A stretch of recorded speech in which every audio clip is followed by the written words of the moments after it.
Benedikt, risasigur í dag fyrir þína stráka. Hvað er að gerast? Hvað verður þessi til? Núna var bara allt að gerast maður. Þetta var bara algjörlega frábær leikur hjá okkur. Vörn og sókn og fundum gott jafnvægi að ráðast á það og skjóta fyrir utan. Hreyfanlegir í vörninni, þannig að ég er bara virkilega ánægður með hvað liðið er að vaxa. En nú er náttúrulega bara aðaltrikkið að fara ekki of hátt upp og núllstilla okkur. Getum fagnað aðeins í kvöld en svo bara nýr dagur og nýr leikur og nú bara reynir á kollinn á okkur að mæta klárir í næsta leik.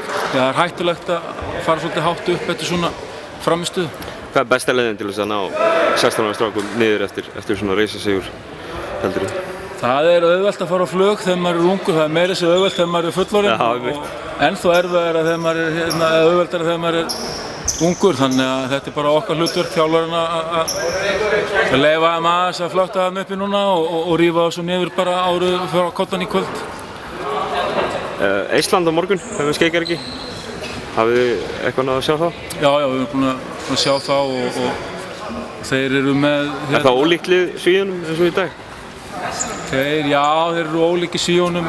Þeir eru svona, ég myndi segja, Eistar og Finnar væru svona svipulið og við höfum þau bæði eftir. Rosalega aggressív og pikk upp allan völl og yfirdekka og djöflast í mönnum og aldrei friður og þannig að við þurfum að vera virkilega klárir í það.